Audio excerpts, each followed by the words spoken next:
Se os audiolivros deste canal contribuíram de alguma forma para a sua vida, considere apoiar nosso trabalho com uma doação. Sua contribuição é essencial para que possamos continuar produzindo e compartilhando conteúdo de qualidade. O link para a doação via Pix está disponível na descrição. Obrigado. Capítulo 34. A deriva. Rand estava em um lugar que não existia. Um lugar fora do tempo, fora do próprio padrão. Ao seu redor, estendia-se um vasto nada. Voraz e faminto, ansiava por consumir. Ele conseguia ver o padrão. Parecia milhares e milhares de faixas de luz retorcidas, giravam ao redor dele, acima dele, ondulando e cintilando, entrelaçando-se. Pelo menos, era assim que sua mente escolhia interpretá-lo. Tudo o que já foi, tudo o que poderia ser, tudo o que poderia ter sido, tudo estava ali, diante dele. Rand não conseguia compreender. A escuridão ao redor o sugava, o puxava em sua direção. Ele estendeu a mão para o padrão e, de alguma forma, ancorou-se nele, para não ser consumido. Isso mudou seu foco. Travou-o, ligeiramente, em um tempo. O padrão à sua frente ondulou, e Rand o observou sendo tecido. Não era exatamente o padrão, ele sabia, mas sua mente o via dessa forma. Familiar, como havia sido descrito, os fios de vida se entrelaçando. Rand ancorou-se na realidade novamente e se moveu com ela. O tempo tinha significado novamente, e ele não conseguia ver à frente nem atrás. Ainda conseguia ver todos os lugares, como um homem parado diante de um globo enquanto ele girava. Rand encarou o vazio. Então, disse ele, é aqui que vai realmente acontecer. Moridin queria me fazer acreditar que uma simples luta de espadas decidiria tudo. Ele é meu. Mas seus olhos são pequenos. Sim, disse Rand. Notei a mesma coisa. Pequenas ferramentas podem ser eficazes. A mais fina das facas pode parar um coração. Ele te trouxe aqui, adversário. Nada disso acontecerá da última vez, quando Rand usará o nome de Leosterin. Ele só conseguia interpretar isso como um bom sinal. Agora a batalha realmente começava. Ele olhou para o nada e sentiu-o se expandindo. Então, como uma tempestade repentina, o tenebroso lançou toda a sua força contra Rand. Perrin caiu para trás contra uma árvore, ofegando de dor. A flecha do assassino havia perfurado seu ombro, a ponta saindo pelas costas. Ele não ousou puxá-la, não com. Ele hesitou. Os pensamentos lhe vinham letargicamente. Onde ele estava? Ele havia se afastado de Matador o máximo que pôde, mas não reconhecia aquele lugar. As árvores tinham formas estranhas no topo, frondosas demais, de uma variedade que ele nunca tinha visto antes. A tempestade soprava ali, mas muito mais fraca. Perrin escorregou e caiu no chão com um grunhido. Seu ombro doía. Ele rolou, olhando para o céu. Havia quebrado a flecha na queda. É o sonho do lobo. Eu posso simplesmente fazer a flecha desaparecer. Ele tentou reunir forças para isso, mas estava fraco demais. Viu-se flutuando e disparou em direção aos lobos. Encontrou as mentes de alguns, e eles se assustaram, enviando-lhe surpresa.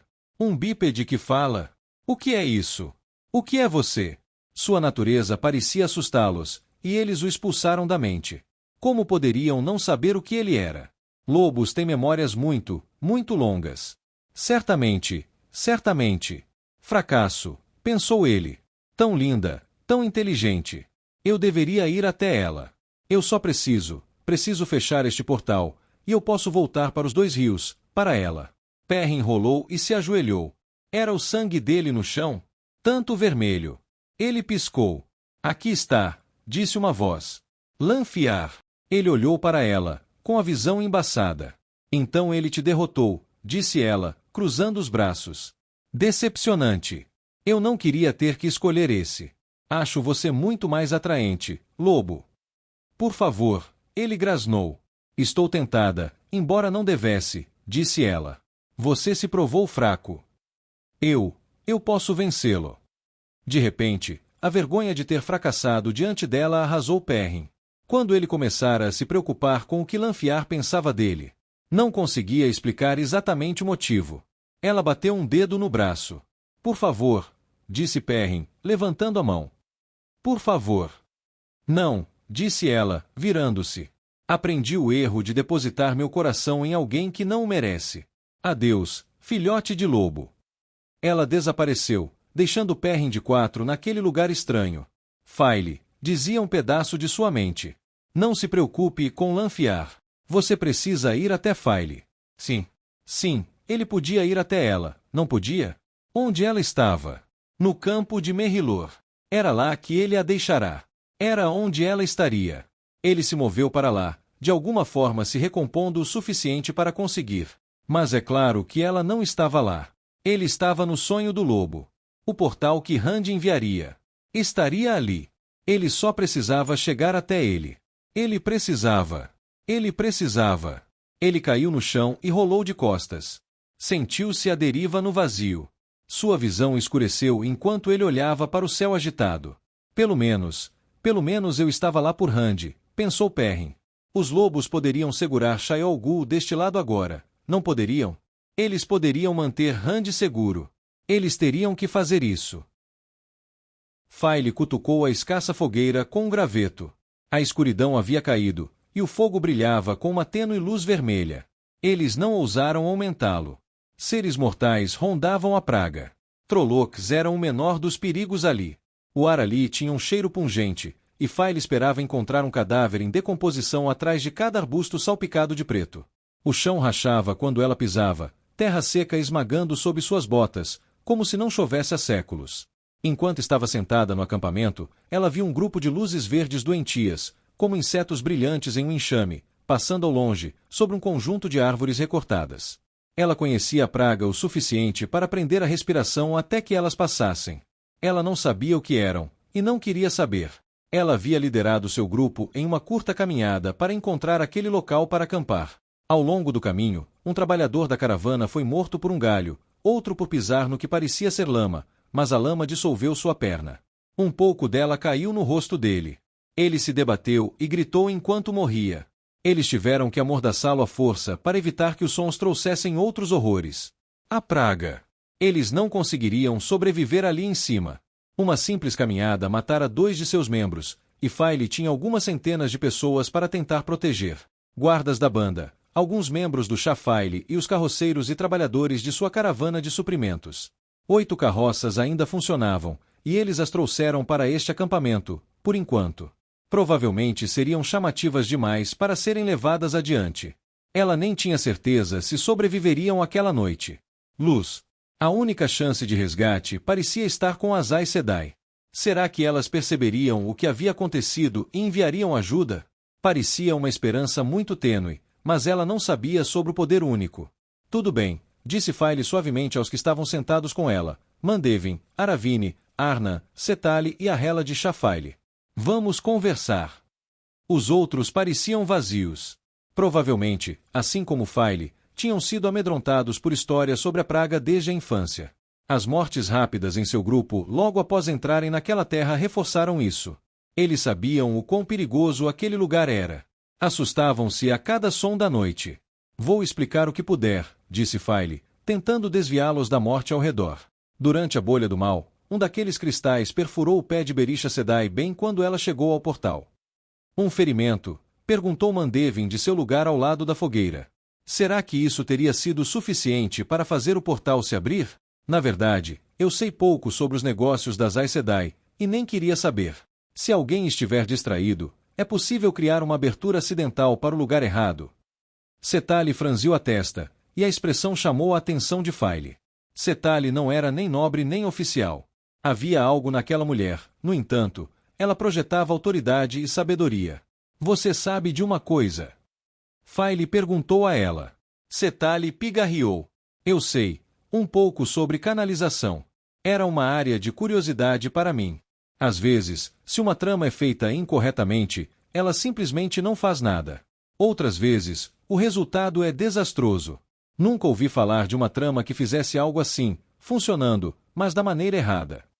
Bem, disse Arna, observando aquela escuridão e tremendo visivelmente, a alternativa é pensar que ela queria nos mandar para a praga. Talvez ela estivesse desorientada, disse File. A pressão do momento a fez nos mandar para o lugar errado. Já me virei antes em um momento de tensão e me vi correndo na direção errada. Pode ser assim. Os outros assentiram, mas novamente Setali pareceu preocupado. O que foi? File incitou. O treinamento de Aes Sedai é muito extenso em relação a esse tipo de situação, disse Setali. Nenhuma mulher atinge o nível de Aes Sedai sem aprender a canalizar sob extrema pressão. Existem barreiras específicas que uma mulher deve superar para usar o anel. Então, pensou File, Setali deve ter uma parente que seja Aes Sedai. Alguém próximo, se compartilhavam informações tão particulares. Uma irmã, talvez? Então presumimos que isso seja algum tipo de armadilha. Aravini parecia confuso. Que Berisha era algum tipo de amiga das trevas. Certamente a sombra tem coisas mais importantes para enganar do que um simples trem de suprimentos. File não disse nada. A trombeta estava segura. O baú onde ela estava agora estava em sua pequena tenda próxima. Eles haviam cercado as carroças e permitido apenas esta única fogueira. O resto da caravana dormia, ou tentava dormir. O ar parado e silencioso demais fez File sentir como se estivesse sendo observada por 1000 olhos. Se a sombra havia planejado uma armadilha para sua caravana, significava que sabia sobre a trombeta. Nesse caso, eles corriam um perigo muito sério. Mais sério ainda do que estarem na própria praga. Não, disse Setali. Não, Aravini está certo. Isso não pode ter sido uma armadilha intencional. Se a bolha do mal não tivesse vindo, nunca teríamos atravessado a abertura sem olhar para onde ela levava. Até onde sabemos, essas bolhas são completamente aleatórias. A menos que Berisha estivesse simplesmente se aproveitando das circunstâncias, pensou File. Além disso, havia a morte da mulher. Aquele ferimento em seu estômago não parecia ter sido causado pelos espinhos. Parecia um ferimento de faca. Como se alguém tivesse atacado Berisha assim que o chifre passou pelo portal. Para impedi-la de contar o que tinha feito. Luz, pensou File. Estou ficando desconfiada. Então, disse Arna, o que fazemos? Depende, disse File, olhando para Setali. Há alguma maneira de uma Aes Sedai saber para onde fomos enviadas? Setali hesitou, como se relutasse em revelar o quanto sabia. Quando continuou, porém, falou com confiança, tramas deixam um resíduo. Então, sim, uma Aes Sedai poderia descobrir para onde fomos. O resíduo não dura muito, no entanto, alguns dias, no máximo, para uma trama poderosa. E nem todos os canalizadores conseguem ler resíduos, este é um talento raro. O jeito como ela falava, tão autoritário e autoritário, o jeito como ela projetava uma sensação imediata de ser confiável. Não era parente, então, pensou File. Aquela mulher treinava na Torre Branca. Seria ela, talvez, como a Rainha Morgase. Fraca demais no poder único para se tornar uma Aes Sedai? Esperaremos um dia, disse File.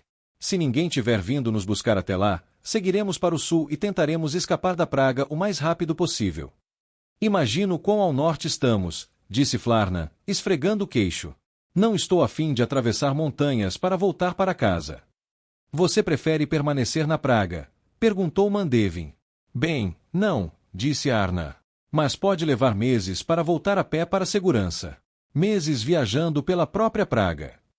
Leve, pensou File. Viajando meses em um lugar onde tivemos a sorte de perder apenas 2 em um dia. Eles nunca conseguiriam. Mesmo sem as carroças, a caravana se destacaria naquela paisagem como uma ferida aberta em pele doente. Teriam sorte se durassem mais 1 ou 2 dias. Ela resistiu à vontade de olhar para trás, para a barraca. O que aconteceria se ela não a entregasse a mate a tempo? Há outra opção, disse Setali, hesitante. File olhou para ela. Aquele pico que você vê a leste de nós, disse Setali, falando com óbvia relutância. Aquele é Shaiol Ghul. Mandevin sussurrou algo baixinho que File não entendeu, fechando os olhos com força. Os outros pareciam enjoados. File, no entanto, entendeu a insinuação de Setali. É lá que o dragão renascido está guerreando contra a sombra, disse File. Um dos nossos exércitos estará lá, com canalizadores que podem nos tirar de lá. De fato, disse Setali. E a área ao redor de Shaiol Ghul é conhecida como Terras Malditas, terras que dizem que os horrores da praga evitam. Porque é tão terrível, disse a Hela. Se eles não vão para lá, é porque temem o próprio Tenebroso. O Tenebroso e seus exércitos podem estar concentrados na luta, disse File lentamente, balançando a cabeça. Não podemos sobreviver muito tempo na praga, estaremos mortos antes do fim da semana. Mas se as terras malditas estiverem livres desses horrores, e se conseguirmos levar nossos exércitos até lá? Parecia uma esperança muito melhor, por mais tênue que fosse, do que tentar marchar por meses no lugar mais perigoso do mundo. Ela disse aos outros que consideraria o que fazer e os dispensou. Seus conselheiros foram fazer seus sacos de dormir, e Mandevin foi verificar os homens de guarda. Faile permaneceu olhando para as brasas da fogueira, sentindo-se enjoada. Alguém matou Berisha, pensou ela. Tenho certeza. A localização do portal pode ter sido um acidente. Acidentes acontecem, até mesmo com Aes Sedai, não importa o que Setali pense. Mas se houvesse um amigo das trevas na caravana, alguém que tivesse se abaixado pela abertura e visto que ela ia para Praga, eles poderiam facilmente ter decidido matar Berisha para deixar o chifre e a caravana encalhados. Setali, disse Faile quando a mulher passou, uma palavra. Setali sentou-se ao lado de Faile, com uma expressão serena. Eu sei o que você vai perguntar. Há quanto tempo, perguntou Faile, você não está na Torre Branca? Já faz décadas. Você é capaz de fazer um portal? Setali riu. Criança, eu não conseguia acender uma vela. Fiquei queimado em um acidente. Não possuo o poder único há mais de 25 anos. Entendo, disse Faile. Obrigada. Setali se afastou, e Faile se perguntou, quão verdadeira era a história dela. Setali fora muito prestativa em seus dias juntas, e Faile não podia culpá-la por manter em segredo seus laços com a Torre Branca. Em qualquer outra situação, Faile não teria dado a mínima dúvida à história da mulher. No entanto, não havia como confirmar o que ela dissera. Se Setali fosse a Aja Negra escondida, sua história de esgotamento poderia ser simplesmente isso, uma história. Talvez ela ainda pudesse canalizar. Ou talvez não, mas tivesse sido silenciada como punição. Seria essa mulher uma prisioneira fugitiva do tipo mais perigoso, uma agente que esperou décadas pelo momento certo para atacar? Setali fora quem sugerira que fossem até Shaiol Ghul. Estaria ela buscando levar a trombeta ao seu mestre? Sentindo frio, Faile entrou em sua tenda enquanto vários membros do Shafaile montavam guarda ao redor. Faile se enrolou em seu saco de dormir. Sabia que estava sendo excessivamente desconfiada. Mas como poderia ser diferente, considerando as circunstâncias? Luz, pensou ela. O chifre de Valeri, perdido na praga. Um pesadelo. Avienda ajoelhou-se ao lado do cadáver fumegante, segurando seu angreal, o broche de tartaruga que Elaine lhe dera. Ela respirava pela boca enquanto olhava para o rosto do homem. Havia um número surpreendente desses véus vermelhos. Quaisquer que fossem suas origens, eles não eram Aiel. Não seguiam Gietó. Durante a luta daquela noite, ela vira duas donzelas capturarem um homem. Ele agira como Gaishain, mas depois matar uma delas pelas costas com uma faca escondida. E então, perguntou Sarene, sem fôlego. Enquanto os que estavam no campo de Merrilor descansavam e se preparavam para o desafio que os aguardava, a batalha em Shaiol Ghul continuava.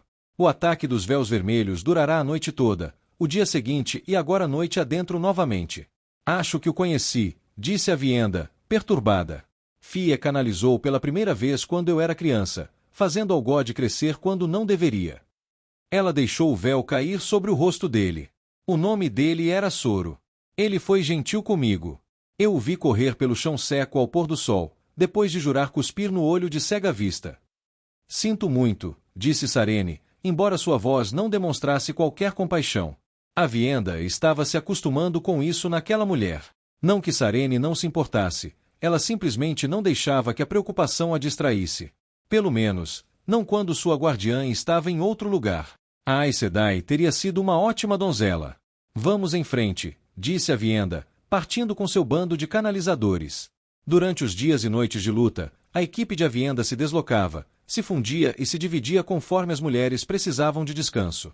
A própria Avienda dormia em algum momento durante o dia. De comum acordo, a líder do círculo evitou recorrer ao seu próprio poder. Assim, Avienda ainda tinha uma força razoável, apesar de tantas horas de luta. Isso lhe permitiu permanecer alerta, em plena caçada. As outras mulheres tornaram-se fontes de poder a serem utilizadas.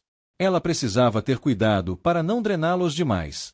Cansasse uma mulher, e ela poderia dormir por algumas horas e se levantar para lutar novamente. Drenasse-a completamente, e ela poderia ficar inútil por dias. No momento, Avienda tinha Flynn e 3 Aes Sedai com ela. Ela havia aprendido a técnica para avisar quando um homem estava canalizando por perto. Era através das Aes Sedai e das sábias, mas ter um canalizador homem com ela era muito mais útil. Flynn apontou para alguns clarões de fogo na encosta do vale. Eles avançaram naquela direção, passando por cadáveres e lugares onde o chão ardia. Com a luz crescente do amanhecer, a vianda pôde ver através da névoa fria que as forças de Darling ainda controlavam a entrada do vale. Os Trollocs avançaram em direção aos montes baixos de terra que Thuralde havia construído. Matanças foram cometidas ali de ambos os lados.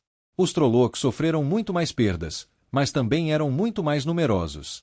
Pelo seu olhar rápido, pareceu que eles haviam invadido um dos baluartes de terra, mas os cavaleiros Domani haviam chegado das reservas e os estavam repelindo. Bandos de Aiel vagavam e lutavam na entrada do próprio vale. Alguns com véus vermelhos, outros com véus negros.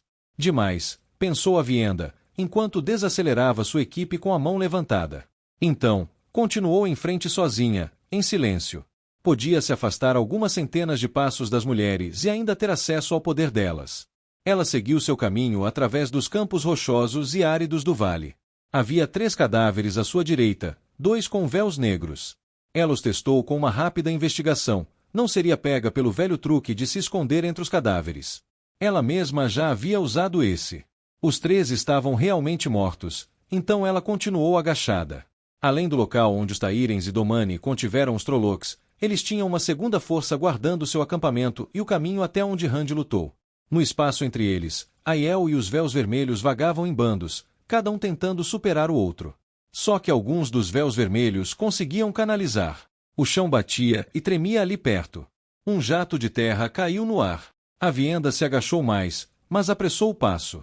À frente, mais de uma dúzia de Sisvaiama avançavam em direção à posição de 2 véus vermelhos, ambos canalizadores. Os véus vermelhos lançavam terra sobre os atacantes, fazendo os corpos voarem. A Vienda entendia por que os Aiel continuavam. Aqueles véus vermelhos eram uma afronta, um crime. Os Seanchan, que ousavam capturar os sábios, não eram tão repugnantes quanto aqueles. De alguma forma, a sombra havia pegado os mais bravos dos Aiel e os transformado nessas coisas. A Vienda atacou rapidamente, extraindo força através de seu angreal e de seu círculo, tecendo 2 linhas de fogo e lançando-as contra os véus vermelhos. Ela começou novas linhas de fogo imediatamente, levantando o chão sob os 2 canalizadores, e iniciou um terceiro conjunto de linhas de fogo. Ela atirou fogo contra os véus vermelhos enquanto eles tropeçavam. Um saltou para longe enquanto o outro era atingido por suas rajadas de terra. Ela atingiu aquele que havia fugido com lanças de fogo. Em seguida, atingiu os 2 cadáveres com uma explosão extra de poder, só para garantir.